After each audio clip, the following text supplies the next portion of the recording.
स्वागत है आपका विज्ञान वृक्ष पर, जो बीएससी के स्टूडेंट्स और एस्पायरिंग स्कॉलर्स के लिए ज्ञान और सफलता का एक। हेलो एवरीवन, विज्ञान वृक्ष में आप सभी का स्वागत है। हम लोगों ने जीओसी के बहुत ही इंपॉर्टेंट बेसिक टॉपिक पढ़े थे, जिसमें से one of the important topic था हमारा हाइब्रिडाइजेशन, टाइप ऑफ हाइब्रिडाइजेशन, जिसमें कि पढ़ा था sp sp2 sp3 हाइब्रिडाइजेशन। इसके आगे के हम केमिकल बॉन्डिंग में पढ़ेंगे, और यहाँ पे तीन ही क्यों पढ़ रहे हैं, क्योंकि हम कार्बन की केमिस्ट्री डील कर रहे हैं और वहां पे सिर्फ तीन ही कार्बन के तीन पॉसिबल हाइब्रिडाइजेशन होते हैं, इसलिए यही तीन पढ़ रहे हैं। साथ ही साथ में bond angle, bond energy, bond length जैसे इंपॉर्टेंट कॉन्सेप्ट पढ़ चुके थे। नेक्स्ट टॉपिक हमने जो शुरू किया था वो था लोकलाइज्ड एंड डिलोकलाइज्ड बॉन्डिंग।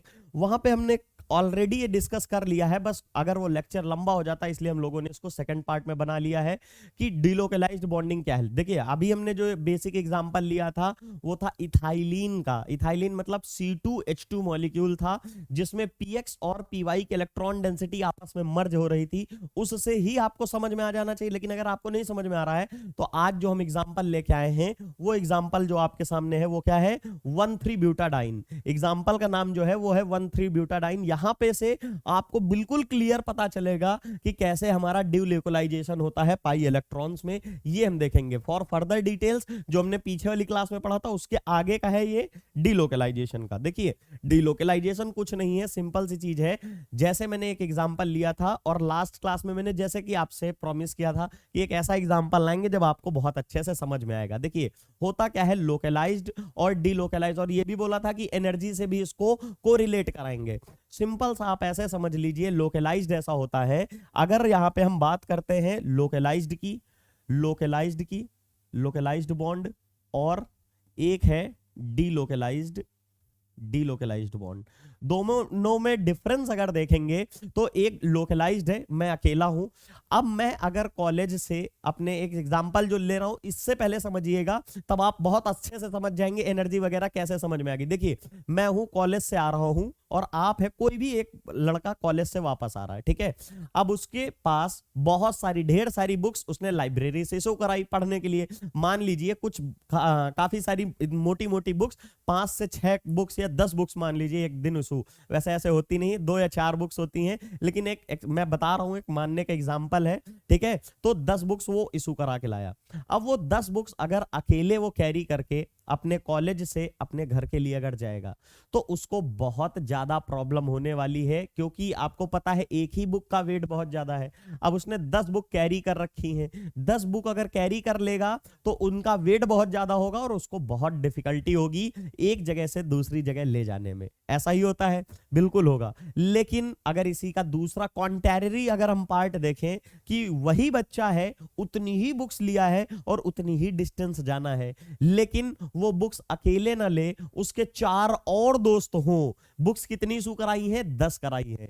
पहले केस में लोकलाइज्ड वाले में वो अकेले 10 को 10 अपना यहां से लेके अपने कॉलेज से अपने घर तक गया। दैट मींस वहां उसका जितना भी लोड था उसने अकेले सहन किया। सिमिलरली सेकंड केस में उसने 10 बुक्स ली, साथ में 1-2 दो दोस्त और इधर 2 राइट में 2 लेफ्ट में, टोटल मिलके कितने लोग हो गए, उसको मिला के 5 लोग हो गए। अब बुक्स कितनी है? 10 है। तो क्या करेंगे, 2-2 सारे लोग ले लेंगे। अगर हमने 2-2 कहा भाई ले लो, ऐसे तो नहीं ले रहे हैं, लेकिन अगर आप कहोगे तो ले लेंगे, पकड़ लेंगे। तो 2-2 करके 5 लोगों ने बुक्स डिस्ट्रीब्यूट कर ली। वर्ड क्या? डिस्ट्रीब्यूट कर ली है ना। तो उसी डिस्ट्रीब्यूशन को ही कहते हैं डिलोकलाइजेशन। पहले एक जगह कंसंट्रेट था पूरा वेट, अब वही वेट डिस्पर्स्ड हो गया आपके left hand side as well as right hand side. उसकी वजह से अगर अब आप अपने कॉलेज से घर के लिए जाएंगे ना, तो आप बिल्कुल कंफर्टेबली जाएंगे। क्यों? क्योंकि आपको सिर्फ 2 kg का वेट ले जाना है। 10 kg का मान मतलब 2 बुक्स ले जानी है, वेट अलग अलग है, लेकिन पहले कितनी ले जानी पड़ रही थी? पूरी की पूरी 10 बुक्स आपको ही ले जानी पड़ रही थी। इस केस में 10 बुक्स में से सिर्फ आपको 2 ले जानी पड़ रही हैं। आपके जो सहभागी हैं, आपके जो पार्टनर हैं, मित्र हैं, दोस्त हैं, वो उन्होंने आपका काम हल्का कर लिया। लेकिन याद रखिएगा क्या होता है, वहां पे जो आपने उनको बुक्स दी है ना, वो परमानेंट अपने पास नहीं रखेंगे, वो आपको फिर वापस कर देंगे। दैट मींस आपने उनको कुछ पीरियड ऑफ टाइम के लिए दिया, वो फिर आपको वापस देंगे, फिर आप उनको ऐसे देंगे, ऐसा चलता है। सिमिलरली जब हम बात करते हैं डिलोकलाइजेशन की, तो एग्जांपल लेंगे, अगर यहां पे अगर हमारा एग्जांपल है तो ये है इथाइलिन का। यहां पे इथाइलिन है, पाई बॉन्ड, सिग्मा बॉन्ड तो कभी करेगा ही नहीं। क्यों नहीं करेगा? उसका रीजन बताया था कि जो इलेक्ट्रॉन डेंसिटी है दो न्यूक्लियसेस के बीच में फिक्स रहती है, उसको तो इधर से उधर मूव करना, चाहे वेट ज्यादा हो कुछ भी हो, लेकिन वहां पे मूव ही नहीं होगी, वहां मूव नहीं होगी। क्यों? क्योंकि दो न्यूक्लियस के बीच में वो स्ट्रांगली बॉन्डेड है, वो तो मूव करने का चांस ही नहीं है। पाई वाले के ही पास मैंने एग्जांपल, अगर आपको याद हो, एक मिनट रुकिए, यहीं पे स्लाइड लगी, मैं दिखा देता हूं वो टर्म्स जहां लिखाए थे, ये वाले टर्म्स थे। All type of sigma bonds are localised bond. All type मतलब ऑलवेज, सिग्मा बॉन्ड में कोई डिलोकलाइजेशन नहीं होगी। याद रखिएगा, फिर से वर्ड यूज कर रहा हूं, सिग्मा बॉन्ड में कोई भी डिलोकलाइजेशन नहीं होगी। डिलोकलाइजेशन सिर्फ पाई बॉन्ड में होती है। पाई बॉन्ड में भी जरूरी नहीं है कि वहां पे हो। अगर मैं एग्जांपल यहां पे जो लिया था, इथेन का एग्जांपल था, इथीन में पाई बॉन्ड एक तो बन रहा है, देखिए यहां पे इथीन मॉलिक्यूल है, यहां पाई बॉन्ड तो है, लेकिन इसके एडजेसेंट में यहां पे कोई पी ऑर्बिटल नहीं प्रेजेंट है जिसमें ये अपनी इलेक्ट्रॉन डेंसिटी यहां मूव कर सके, मूव नहीं कर सकता है। तो इस केस में क्या देखने को मिलेगा? इस केस में यहां पे पाई बॉन्ड हमारा मूव नहीं कर रहा होगा, तो क्या बोलेंगे? पाई बॉन्ड, हमेशा पाई बॉन्ड प्रेजेंट है कहीं पे, सिग्मा तो कहीं भी मूव ही नहीं करेंगे, डिलोकलाइज ही नहीं होंगे।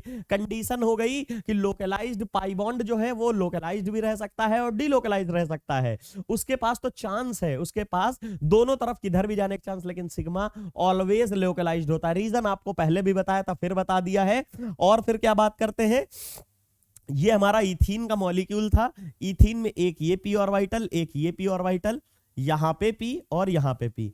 अब देखने को क्या मिलता है, ये वाली तो इलेक्ट्रॉन डेंसिटी लोकलाइज्ड थी, इसके बीच में पाई बॉन्ड जो प्रेजेंट था उसको इधर उधर शिफ्ट करने के, इसके अभी जो एग्जांपल ले रहे थे ना कि लेफ्ट हैंड साइड में, राइट हैंड साइड में दो दोस्त आ गए और उन्होंने इक्वल इक्वल वेट शेयर कर लिया, इक्वल इक्वल वेट शेयर कर लिया थोड़ी देर, और एनर्जी से, एनर्जी तो कंपेयर करना ही भूल गए। एनर्जी से कंपेयर करने का क्या मतलब था, ये वाला जो एग्जांपल ले रहे थे, यहां पे जब एग्जांपल लिए थे लोकलाइज्ड और डिलोकलाइज्ड का, तो क्या बताया था, लोकलाइज्ड वाले में 10 की 10 बुक्स आपको अपने ऊपर रखनी है अकेले, तो क्या होगा, higher stability, sorry higher unstability आएगी, क्योंकि 10 बुक्स का वेट खुद ही सोचिए, अगर वो 2-2 किलो की भी हो गई फिर भी 20 किलो की है। और जब आपके दोस्त लोग आ गए आपकी मदद करने, जो चार्ज था, मतलब यहां केमिस्ट्री की भाषा में तो चार्ज होगा, लेकिन एग्जांपल के टर्म्स में वो केजी में वेट होगा, जो 20 किलो का वेट था 2-2 बुक्स में डिस्ट्रीब्यूट हो गया, तो आपने 2 बुक्स ली, एक बुक 2 किलो की है, तो टोटल वेट कितना हुआ, एक तो आपके पास 4 केजी हो और एक आपके सर पे 20 केजी हो, तो दोनों में कितना डिफरेंस है। यहां पे जहां 4 केजी होगा उससे आपको कम प्रेशर आ रहा होगा, आप स्टेबल ज्यादा होंगे, लेकिन जो लोकलाइज्ड वाले में होगा वहां पे क्या होगा, वहां पे एनर्जी ज्यादा लग रही होगी, क्योंकि एक ही जगह कंसंट्रेट होगा ना चार्ज, वहां पे एक ही जगह कंसंट्रेट होगा, तो वहां पे प्रॉब्लम हो रही। लेकिन जब डिस्पर्स हो जाएगा इधर उधर चार्ज, तो उसकी वजह से हमारे मॉलिक्यूल्स वगैरह की एनर्जी डिक्रीज कर जाती है। ये याद रखिएगा, ये एक्चुअल भी होता है, मतलब डे टू डे लाइफ वाले एग्जांपल में भी देख लीजिए कि सारा बोझ आपके सर पे रख दिया जाए तो आपको कैसा लगेगा, हायर इनस्टेबिलिटी होगी, बहुत ज्यादा पेन होगा कि उठा के नीचे फेंक दे, ठीक है। और जब आपके पास सिर्फ 4 केजी का वेट रखा है, आपके दोस्तों ने पूरा जो 16 केजी की 8 बुक्स है 2-2 किलो की, वो सब डिस्ट्रीब्यूट कर लिए 2-2 करके, तो आपके ऊपर तो टोटल 4 ही केजी है, आप बिल्कुल रिलैक्स चिल्ड मोड में है, चाहे 2 किलोमीटर घर हो चाहे 4 किलोमीटर हो। तो वही चीज है ना, स्टेबल हो और यहां अनस्टेबल हो, जहां पे ज्यादा वेट है, जहां एक ही जगह लोकलाइज्ड, एक ही जगह प्रेशराइज हो रहा है। तो समझ में आया, लोकलाइज्ड वाले में एनर्जी हायर होती है, डीलोकलाइज्ड वाली में इधर उधर डिस्पर्स करने से एनर्जी जो है डिक्रीज हो जाती है और सिस्टम स्टेबलाइज होता है, ये याद रखिएगा। चलिए बात करते हैं एग्जाम्पल की अपने, यहां पे हम लोग बात करेंगे 1,3-ब्यूटाडाइन की। तो एक ये केस है जहां पे कुछ भी नहीं ट्रांसफर हो सकता है, दूसरा होता है हमारा 1,3-ब्यूटाडाइन केस, इसमें भी वही चीज देखने को मिलेगी, एक हाइड्रोजन और सिग्मा बॉन्ड, ये तो हमारे हाइड्रोजन है, C4H6 होता है मॉलिक्यूलर फॉर्मूला, और इनकी जो पाई बॉन्ड है कुछ ऐसे देखने को मिलेंगे, सारे के सारे सेंटर इसके कैसे हैं, इसके भी sp2 हाइब्रिडाइज्ड है, sp2 हाइब्रिडाइज्ड है, दैट मींस एक पाई बॉन्ड बचा, सॉरी p ऑर्बिटल बची है, और p अगर अनहाइब्रिडाइज्ड है तो वो कैसी होगी, पाई बॉन्ड की फॉर्मेशन कर रही होगी। ये ऐसे है। अब यहां तो ये ऐसे एक समय के लिए तो ये देखने में लोकलाइज्ड लग रहा है, ये इधर लोकलाइज्ड है, लेकिन होता क्या है, ये वाली इलेक्ट्रॉन डेंसिटी, ये वाला जो इलेक्ट्रॉन पेयर है ये आगे मूव कर जाता है इस ऑर्बिटल में, इधर के लिए इस वाले में आएगा, और जो यहां ऑलरेडी प्रेजेंट है ये और आगे मूव कर जाएगा, प्योर p ऑर्बिटल में चला जाएगा, जिसको आप कार्बोकैटायन और कार्बन एनायन बोलते हो। देखिए इस जगह से ये आगे जा रहा है तो इससे जो भी इसकी चीज है उससे छीनी जा रही है, इससे दूर जा रहा है इलेक्ट्रॉन। मतलब जैसे सोडियम के केस में देखते हैं, सोडियम से एक इलेक्ट्रॉन ले लिया जाता है पॉजिटिव चार्ज, कार्बन का एक इलेक्ट्रॉन उधर गया, जैसे ही गया तो इसके ऊपर चार्ज कैरी हो जाएगा पॉजिटिव, और अगर किसी भी कार्बन के ऊपर पॉजिटिव चार्ज होता है इस तरह की स्पीशीज को आप कार्बोकैटायन बोलते हो। यहां से इलेक्ट्रॉन गया इधर और इन दोनों के बीच में अब आ गया, तो नया पाई बॉन्ड कहां बनेगा, नया पाई बॉन्ड इनके बीच में बन जाएगा, और जो ऑलरेडी इलेक्ट्रॉन पेयर यहां था वो क्या होगा, वो इस कार्बन पे शिफ्ट होगा, और जैसे ही शिफ्ट होगा तो इस कार्बन पे कौन सा चार्ज आएगा, निगेटिव। जैसे क्लोरीन एक इलेक्ट्रॉन लेने के बाद कौन सा चार्ज कैरी करता है, निगेटिव, तो ये वाला इलेक्ट्रॉन पेयर इस कार्बन पे गया और चार्ज बना दिया निगेटिव, और कार्बन के ऊपर निगेटिव चार्ज कभी होता है तो उसे कार्ब एनायन बोलते हैं, कार्बन के ऊपर पॉजिटिव चार्ज होता है तो उसे कार्बोकैटायन बोलते हैं। सिंपल सी चीज है, क्योंकि पॉजिटिव चार्ज कैटायन होता है और निगेटिव एनायन होता है, कार्ब दोनों के आगे लगा दो, काम बन गया, कार्ब कैटायन और कार्ब एनायन, इसीलिए कार्बोकैटायन कार्बो एनायन आप बोलते हो इनको, ठीक है। ये वाला तो डिस्पर्स हो सकता है, पॉसिबिलिटी है। देखिए ये तो हो गया, जब यहां पे निगेटिव चार्ज आया, यही निगेटिव चार्ज कहता है रे रे रे रे स्टेबिलिटी मेरे ऊपर, अनस्टेबिलिटी ज्यादा आ गई, मतलब ये तो खाली पॉजिटिव चार्ज का मतलब है कि अपना इलेक्ट्रॉन दे देना, तो ये तो खाली हो गया, रिलैक्स चिल लग रहा है इसे,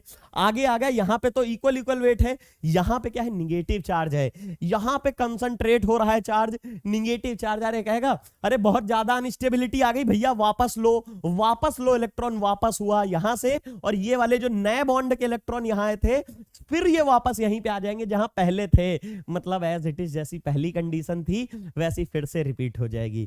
तो यहां पे डीलोकलाइजेशन, इधर से इधर जाना, इधर से इधर जाना, ऐसे ही करते रहेंगे, ऐसे ही करते रहेंगे, दैट मींस यहां पे डीलोकलाइजेशन हो रहा है, डिस्पर्जन हो रहा है, चार्ज डिस्पर्ज हो रहा है, लेकिन यहां पे ऐसा नहीं देखने को मिलेगा। इसी की वजह से हम बोलते हैं कि ईथीन के मॉलिक्यूल में क्या देखने को मिलता है, लोकलाइज्ड चार्ज, और 1,3-ब्यूटाडाइन के केस में डीलोकलाइज्ड हमको देखने को मिलते हैं इलेक्ट्रॉन, उसी के करस्पॉन्डिंग जो बॉन्ड बनते हैं वो डीलोकलाइज्ड बॉन्ड होते हैं। लोकलाइज्ड अगर इलेक्ट्रॉन होते हैं तो उनसे बनने वाले बॉन्ड हमारे लोकलाइज्ड बॉन्ड होते हैं, अगर डीलोकलाइज्ड इलेक्ट्रॉन है तो उससे बनने वाले करस्पॉन्डिंग बॉन्ड हमारे डीलोकलाइज्ड बॉन्ड कहलाते हैं। चलिए बात करते हैं 1,3-ब्यूटाडाइन की। We have discussed about that electron of the pi bond of the ethylenes are localized, अभी देखा है, और पहले भी लेक्चर में हमने देख लिया है कि इथाइलिन के लोकलाइज्ड होते हैं। Since these electrons are confined to a region above and below the हमारा प्लेन, याद करिए वो एग्जांपल जो हमने ऐसे दिखाया था, ये वाला एग्जांपल, ये अरे इसी में तो बना हुआ है, रुकिएगा एक मिनट, बस एक मिनट दीजिएगा, यहीं पे दिखाता हूं, बहुत सुंदर सा डायग्राम हम लोगों ने ऑलरेडी बना रखा था, ये रहा, ये देखिए अबव द प्लेन और बिलो द प्लेन, यही ओवरलैप से बना है, ये दिख रहा है अबव द प्लेन और बिलो द प्लेन ऑलरेडी दिख रहा है। हाउएवर व्हेन वन और more pi bond in brought into a conjugation such as in a 1,3-ब्यूटाडाइन, कंजुगेशन क्या होता है याद रखिएगा, पूरी केमिस्ट्री में काम आएगा। कंजुगेशन ये होता है कि एक के बाद अगर आपको जस्ट दूसरा मिल जाए, बीच में कोई गैप ना हो, वहां पे कंजुगेशन, जैसे ये हमारा एग्जांपल है ब्यूटाडाइन का, इसी में देखिए, ये देखिए एक डबल बॉन्ड है, ठीक है, ये डबल बॉन्ड है, ये खत्म नहीं हुआ और आगे फिर से डबल बॉन्ड है, देखिए यहां पे CH2 नहीं CH होता है, ये डबल बॉन्ड है, या इसको कहते हैं कंजुगेशन। देखिए ये भी sp2, ये भी sp2, ये भी sp2, ये भी sp2, मतलब यहां भी एक p, यहां भी एक p, यहां भी एक p, अनहाइब्रिडाइज्ड, ये भी अनहाइब्रिडाइज्ड, इनमें बॉन्ड, वही फिर से आ गया, डीलोकलाइजेशन वगैरह होता रहेगा। यहां पे क्या बता रहा है, the electron of the one bond are delocalised into the region of other pi bond. थोड़ी देर पहले एग्जांपल दिखाया था ना कि ये बीच वाले, मतलब एक पाई इलेक्ट्रॉन डेंसिटी यहां होती है, एक यहां होती है, तो इनके बीच वाली वाली इलेक्ट्रॉन डेंसिटी उठ के इसके बीच में आ जाएगी और ये वाली आगे मूव कर जाएगी। यही बताया गया है, the electron of a one bond are delocalised into the region of other pi bond and vice versa. Vice versa क्यों? मैंने बताया ना, वापस भी कहेगा भैया मेरे ऊपर लोड बढ़ गया, मेरे ऊपर चार्ज बढ़ गया, वापस ले लो, तो वापस धक्का दे देता है। मतलब जैसे पहली कंडीशन थी वैसे ही पहुंच जाता है और फिर से आएगा, ऐसा नहीं दोबारा नहीं आएगा, फिर आएगा, फिर वापस जाएगा, फिर आएगा, जाएगा, ऐसे ही करते करते करते करते करते करते एनर्जी रिलीज करते रहते और स्टेबिलिटी मिलती रहती। इसीलिए डीलोकलाइज्ड वाले जो हमारे होते हैं सिस्टम, वो उनकी एनर्जी डिक्रीज हो जाती है इन कंपैरिजन टू लोकलाइज्ड वाले। ओवरलैप होते हैं पी ऑर्बिटल के। मैंने डायग्राम बनाया है, यहां पे देखिए, ये रहा, अभी दिखाता हूं, ये रहा, इस डायग्राम पे देखिए पी ऑर्बिटल के, ये हमारा 1,3 ब्यूटाडाइन का स्ट्रक्चर। यहाँ पे मैंने यहाँ पे फॉर्मूला पीछे लिखा था, चाहे आप यहाँ चाहो तो यहाँ पे आप कहेंगे सर इतने स्ट्रक्चर क्यों बना दिए हैं? इसका बनवाने का कोई बड़ा लॉजिक नहीं है, इसके पीछे कोई साइंटिफिक लॉजिक नहीं है, बस ये है कि सारे ही स्ट्रक्चर एक जैसे हैं, कुछ ना कुछ सारे स्ट्रक्चरों में चेंजेस हैं। अगर आप ध्यान से देखेंगे समझ में आ जाएगा। रियल में 1,3 ब्यूटाडाइन के सारे स्ट्रक्चर ही हैं। अब देखिए ये हमारा पहला यहाँ पे CH2 double bond CH double bond, ये देखिए CH2, फिर अगला CH, फिर अगला CH और ये CH2, ऐसा ही है। सारे के सारे सेंटर sp2 हाइब्रिडाइज्ड है। अगर सारे के सारे sp2 हाइब्रिडाइज्ड है तो सबके पास एक p बचेगी। कार्बन के पास 3p 1s बचता है ना, तो 1s 2p ओवरलैप हो गई, हाइब्रिडाइज्ड हो गई, तो एक p हमारी अनहाइब्रिडाइज्ड बचेगी। अनहाइब्रिडाइज्ड वाली जो है वो प्योर p, उन्हीं में एक एक इलेक्ट्रॉन भी होता है, तो ये अनहाइब्रिडाइज्ड ओवरलैप, ये अनहाइब्रिडाइज्ड एक एक इलेक्ट्रॉन ओवरलैप। तो एक्चुअल पहला स्ट्रक्चर ये होगा। फिर क्या देखने को मिलेगा? ये वाला पाई बॉन्ड, जैसे अभी बता रहे थे ना, मूव करेगा, वही चीज है। यहां से ये वाली पाई इलेक्ट्रॉन डेंसिटी मूव करेगी इस रीजन में मूव करेगी और ये वाली इसके ऊपर मूव कर जाएगी। तो अब रिजल्टेंट क्या देखने को मिलेगा? देखिए यहां से गया तो इसके ऊपर से जा रहा है ना, जा रहा है तो इसके ऊपर पॉजिटिव चार्ज, यहां से तो गया लेकिन फिर से यहीं आ गया, इसके ऊपर से तो पूरा नहीं गया। इसके ऊपर जैसे पहले कंडीशन, चाहे ये कह रहा है आप इधर से डबल बॉन्ड बनाओ, चाहे इधर से बनाओ, चाहे इधर से बनाओ, मेरे तो बल्ले बल्ले है, चाहे आप इधर से डबल बॉन्ड बनाओ चाहे बीच वाले से, मतलब C1 C2 बॉन्ड बनाएगा तो भी C2 का डबल बॉन्ड होगा, C2 C3 का अगर डबल बॉन्ड बनाओगे तो C2 का तो तब भी बनना है, तो C2 की तो मौज हो गई। तो यही चीज इधर भी है कि ये वाला इधर गया आगे, तो C3 C4 जो पहले बॉन्ड बनाया था, लॉस किसका हो रहा है? यहां C4 और C1 का हो रहा है, क्योंकि C2 और C3 में जो पहले बॉन्ड थे, नई स्पीसीज में देखो वो अभी भी बॉन्ड बनाए हैं, इनके तो बल्ले बल्ले हो रखे हैं, ये ऑलरेडी उसी फॉर्म में है। घाटा किसका हुआ? C1 और C4 वाले का। C1 में क्या हुआ? उसके पास इलेक्ट्रॉन डेंसिटी चली गई तो पॉजिटिव चार्ज, C4 के पास एक्स्ट्रा इलेक्ट्रॉन डेंसिटी आ गई है तो भी उसका नुकसान है और निगेटिव चार्ज। किसी के पास आता है, क्लोरीन के पास इलेक्ट्रॉन आता है इसलिए निगेटिव, सोडियम से जाता है इसलिए पॉजिटिव, कार्बन से गया है तो कार्बन का पॉजिटिव, और कार्बन के ऊपर पॉजिटिव दैट इज कार्बोकटायन, और कार्बन के ऊपर अगर आया है तो निगेटिव चार्ज, और अगर कार्बन के ऊपर निगेटिव चार्ज तो carbon ion, carbocation, carbon ion. और आपको पता है चार्जेस स्पीसीज जो होती हैं, चार्ज स्पीसीज जो होती है ना, अनस्टेबल होती हैं, तो ये हाईली अनस्टेबल है इसके कंपैरिजन में, पहली चीज। दूसरी चीज क्या है? ये कहेगा मेरे ऊपर इलेक्ट्रॉन डेंसिटी बहुत ज्यादा आ गई, इसको वापस लो, मेरे ऊपर चार्ज बहुत ज्यादा आ गया, ये फिर से बैक मारेगा, यहां से ये फिर से बैक मारेगा, और ये जो इलेक्ट्रॉन पेयर है ये फिर से यहीं आ जाएगा। आने के बाद क्या होगा? ये यहां पे आया तो ये देखिए यहां पे बॉन्ड बन जाएगा, जैसे ऐसे है फिर से बनेगा। अब ये वाला इलेक्ट्रॉन इनके बीच में आया, ब्लू वालों के बीच में जैसे ऑलरेडी बॉन्ड था वैसे ही मिल जाएगा। तो बताइए ये एक दूसरे की रेजोनेटिंग स्ट्रक्चर है कि नहीं? रेजोनेटिंग स्ट्रक्चर्स क्या होती हैं? जब पूरा का पूरा स्ट्रक्चर सेम हो, सिर्फ चेंजेस कहां आए? पाई इलेक्ट्रॉन डेंसिटी में। रेजोनेंस आगे पढ़ाऊंगा, मैं ही पढ़ाऊंगा, समझाऊंगा रेजोनेंस की डिफिनेशन से लेके सब कुछ। तब तक के लिए बस इतना जान लो कि रेजोनेंस में सिर्फ और सिर्फ पाई इलेक्ट्रॉन डेंसिटी का मोशन होता है, सिग्मा कभी नहीं चेंज होता है। देख लीजिए ये सिग्मा, ये सिग्मा, ये सिग्मा, ये sigma, sigma sigma sigma sigma sigma और ये भी सिग्मा, इन सब में कोई चेंजेस नहीं आ रहा है, क्योंकि देखिए यहां भी वही एक्चुअल में ये इनमें तो कोई चेंज ही नहीं आया। अगर 1% आया हो तो बताइए, 0.1% भी नहीं आया। चेंजेस कहां हो रहे हैं? ओनली पाई का खेल हो रहा है पूरे में। इसीलिए एक दूसरे की रेजोनेटिंग स्ट्रक्चर्स है भैया, ये रेजोनेटिंग स्ट्रक्चर्स है। अगर ये रेजोनेटिंग स्ट्रक्चर है तो ऊपर वाले के बाद हम बात करेंगे इसके नीचे वाले ये स्ट्रक्चर्स क्या है। देखिए ये यहां से यहां, यहां से यहां, फिर यहां से यहां, यहां से यहां, मतलब 1 से 2, C1 से C2, C2 से C3, C4, C4 से फिर से C3, फिर C2, फिर C1, ऐसे ही साइकिल चलती रहती है। आप ये डिफाइन ही नहीं कर पाओगे कि इलेक्ट्रॉन डेंसिटी कहां पे है। एग्जांपल के तौर पे समझिए, जो आप बेंजीन बनाते हो उसके कौन से स्ट्रक्चर होते हैं? एक तो ये स्ट्रक्चर बेंजीन का है, सिमिलरली दूसरा बेंजीन का कौन सा स्ट्रक्चर है? ये भी तो बेंजीन का ही स्ट्रक्चर है। डिफरेंस क्या है? डिफरेंस अगर आप नंबरिंग कर दो तो पाई बॉन्ड की है। इसीलिए इसको हम बेटर कैसे रिप्रेजेंट करते हैं? इसकी रेजोनेटिंग फॉर्म को, जो कि ऐसे करके दिखा देते हैं। ये जो है निगेटिव चार्ज या मतलब पाई बॉन्ड ऐसे दिखा देते हैं कि सर्कुलेट हो रहा है पूरे में, इसमें भी, इसमें भी। ये कभी यहां जाएगा, फिर आगे जाएगा, ये इधर आएगा, नई रेजोनेटिंग फॉर्म। फिर क्या होगा? ये इधर जाएगा, ये इधर जाएगा, ये इधर आएगा। देखिए एक दूसरे में इंटर कन्वर्ट हो रही हैं। यही तो है रेजोनेंस, ये भी तो डिलोकलाइजेशन है। यही हमें पढ़ना है, यही सारा हमें पढ़ना है। नेक्स्ट लेक्चर में हमारा यही बेंजीन आएगा भी। उससे पहले ये हमारा सामने आपके दिया हुआ है पूरा बेंजीन का स्ट्रक्चर, ये डिलोकलाइज्ड हुआ है। इसी को दूसरे फॉर्म में यहां पे दिखा दिया है कि इलेक्ट्रॉन डेंसिटी ऊपर वाले लोबों की, क्योंकि आपको पता है पॉजिटिव पॉजिटिव के साथ ओवरलैप करेगा, चाहे पाई हो चाहे सिग्मा हो, कुछ भी हो, पॉजिटिव पॉजिटिव के साथ तो करेगा। पॉजिटिव था ये वाला, अगर आप नाम दोगे ना, ये क्या है? ये वाला पॉजिटिव, ये पॉजिटिव, ये पॉजिटिव, ये पॉजिटिव। तो पॉजिटिव पॉजिटिव के ही साथ ओवरलैप करेगा, निगेटिव के साथ थोड़ी करेगा। उसी तरह निगेटिव निगेटिव के साथ करेगा। तो ऊपर वाले लोब ऊपर पाई इलेक्ट्रॉन डेंसिटी बना रहे होंगे, नीचे वाले लोब प्लेन के नीचे लोब, अगर ये प्लेन तो इसके ऊपर एक पाई इलेक्ट्रॉन डेंसिटी, एक प्लेन के नीचे इलेक्ट्रॉन डेंसिटी। बस इतना आपको यहां समझना था। ये हमारा 1,3-ब्यूटाडाइन का केस था। चलिए यहां पे देख लो क्या लिखा हुआ है। इन 1,3-ब्यूटाडाइन all the 4 carbon atoms are sp2 hybridized, अभी बताया है। And the 2 pi bonds are formed by a side wise overlap in the unhybridized 2p orbital on C1 C2 and C3 C4।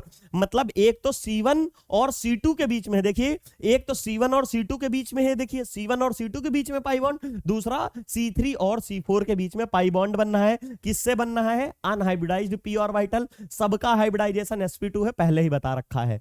Now if all the 4 carbon atom are in and are 6 hydrogen lie in the same plane, then there are also a certain degree of overlap between p orbital on C2 C3।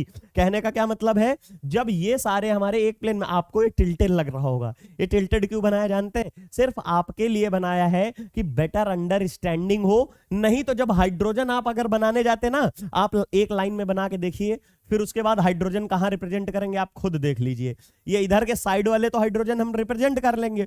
Okay, good, nice, very good, very good. चलिए ये लीजिए, ठीक है। अब इसके ऊपर overlap, इसके ऊपर ओवरलैप, इसके ऊपर ओवरलैप, इसके ऊपर ओवरलैप। बताइए हाइड्रोजन कैसे बनाओगे? अब हाइड्रोजन कैसे बनाओगे? अब हाइड्रोजन यहां से दिखाओगे कि यहां से दिखाओगे, यहां से दिखाओगे कि यहां से दिखाओगे? प्रॉब्लम होगी ना। इसलिए ये वाला स्ट्रक्चर सबसे बेटर होता है 1,3-ब्यूटाडाइन को रिप्रेजेंट करने के लिए। बनाने को कुछ भी बना दो, लेकिन ये सबसे बेस्ट स्ट्रक्चर होती है 1,3-ब्यूटाडाइन को रिप्रेजेंट करने के लिए।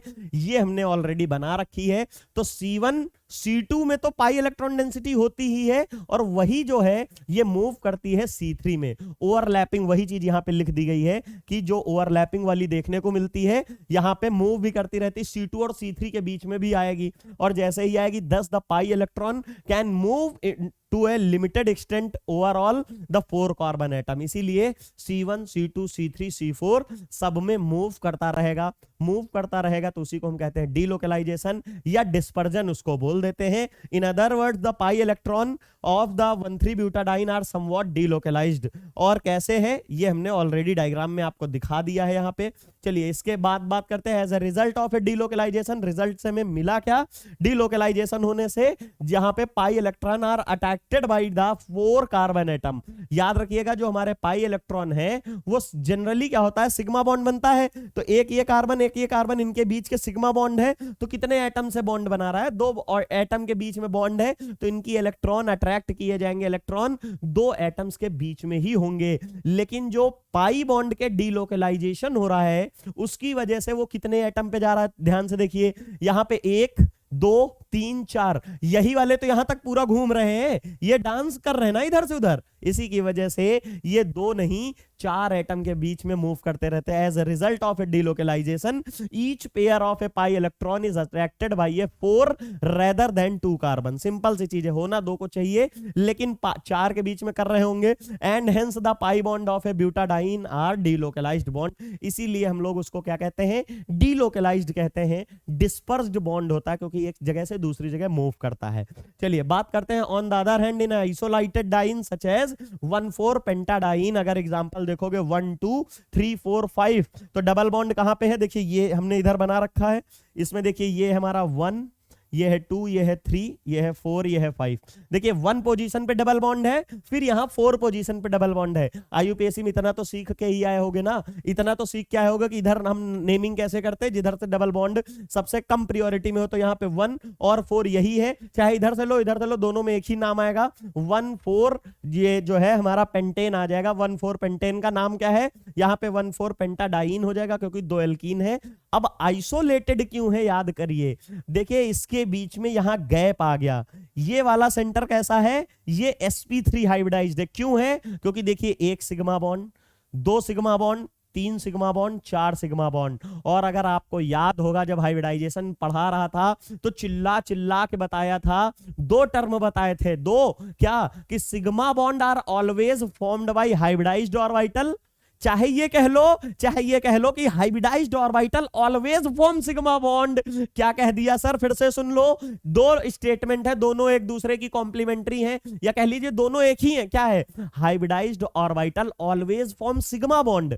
जो हाइब्रिडाइज्ड ऑर्बिटल होती है वो हमेशा सिग्मा बॉन्ड बनाती हैं, या ये कह लो सिग्मा बॉन्ड हमेशा ही हाइब्रिडाइज्ड ऑर्बिटल से बनते हैं। तो यहां इस सेंटर पे कितने सिग्मा बॉन्ड दिख रहे हैं? 1 2 3 4, 4 सिग्मा बॉन्ड बन रहे हैं। दैट मींस इसका हाइब्रिडाइजेशन sp3 रहा होगा कि नहीं? क्योंकि 4 हाइब्रिडाइज्ड ऑर्बिटल कब मिलेंगी? जब एक s और 3 p ओवरलैप होंगी। और कोई यहां हम इनऑर्गेनिक नहीं पढ़ रहे हैं कि sp और एक d मिल जाए, sp2d मिल जाए ना, यहां कार्बन की केमिस्ट्री पढ़ रहे हैं। 4 हाइब्रिडाइज्ड ऑर्बिटल चाहिए, दैट मींस चाहिए वो भी sp3 होने चाहिए। यहां पे हम देखेंगे ये तो सेंटर हमारा sp3 हाइब्रिडाइज्ड हो जाएगा, और उसके अलावा जितने भी सेंटर होंगे वो sp2 हाइब्रिडाइज्ड होंगे। उसके लिए यहां पे p ऑर्बिटल नहीं होगी। तो ये जो पिछली बार डीलोकलाइजेशन दिखा दिया था झम से, ये इस बार बेचारा रह जाएगा।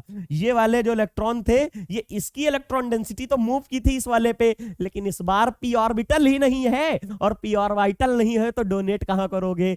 डीलोकलाइज कहां करोगे? उनके जितने बॉन्ड बनने थे ऑलरेडी बन चुके। क्या कार्बन 5 बॉन्ड बना देगा? भाई 4 बॉन्ड तो बनाता, हमने हर जगह देखा, दुनिया के जितने भी मॉलिक्यूल 4 बॉन्ड तो दिखता है, लेकिन ये 5वां बॉन्ड कार्बन का, अगर ये पाई इलेक्ट्रॉन डेंसिटी यहां आ जाए, जैसे 1,3 ब्यूटाडाइन में आई है, ये रहा, यहां पे इसके साथ पाई बॉन्ड बना, अगर इसके साथ मैंने बना दिया तो पूरी केमिस्ट्री ही खत्म हो जाएगी। क्या होगा? 5 बॉन्ड कार्बन के बन जाएंगे। ऐसा तो है नहीं कि इसकी एक इलेक्ट्रॉन डेंसिटी पाई वाली रही हो तो आगे भेजे।